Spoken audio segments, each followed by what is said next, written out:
Hey guys, it's Scary Plays Games, and today I'm doing a prank on my brother. So we have this mac and cheese noodle thing. I'm gonna ask him to crack my back. I'm gonna put it in my mouth, and then when he cracks my back, well, I'm gonna say I'm gonna pay him, and I'm gonna crunch on this, and it'll make him feel really like, okay, so I'm gonna try to hide the camera really quick. Silo, can you crack my back?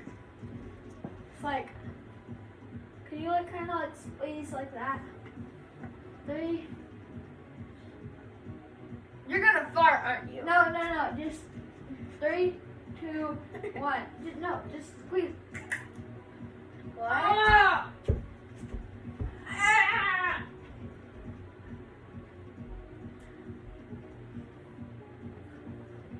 I need a new brother. Sir, can you crack my back again? I don't think it worked.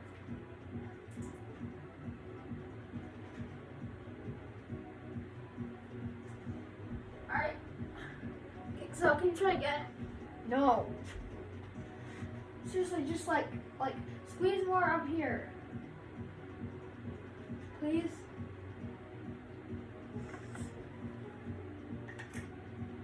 You have something in your mouth. Don't you? Oh, you fell for it. He fell for it. Dang it. I didn't. I'm not.